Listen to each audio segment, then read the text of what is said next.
was oma Arie, zo was oma Arie, zo is die zijn leven lang geweest. Zo was oma Arie, zo was oma Arie, en toen die wat ging geven, toen was het de geest.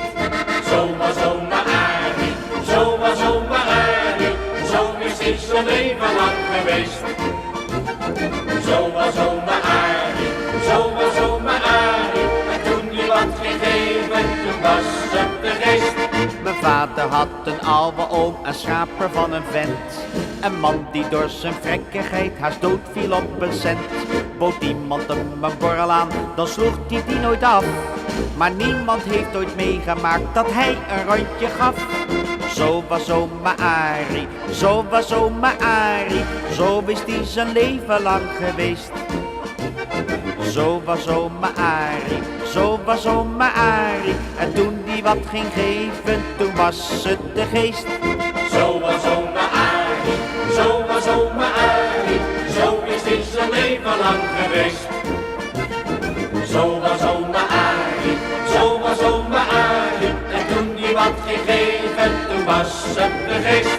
Wanneer er ergens bruiloft was of een verjaarspartij, bij wie deed niet ter zake, maar oom Arie was erbij. Cadeautjes of een bloemetje heeft niemand ooit gezien. Daaraan deed oma Arie niet, maar drinken wel voor 10. Zo was oma Arie, zo was oma Arie, zo is die zijn leven lang geweest. Zo was oma Arie, zo was oma Arie, en toen die wat ging geven, toen was het de geest.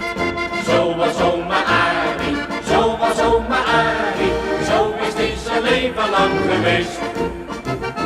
Zo was oma Arie, zo was oma Arie, en toen die wat ging geven, toen was het de geest. Toen Arie op zijn oude dag de ogen sloot voorgoed, had iedereen gerekend op verdeling van de poet. Maar weer had de familie pech, want in het testament van oma Arie stond vermeld: ik heb geen rode cent. Mensen, die oma Arie, dat was zo'n keiharde.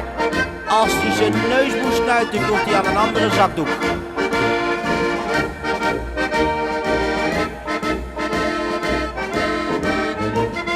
Zo was oma Arie, zo was oma Arie, zo is die zijn leven lang geweest.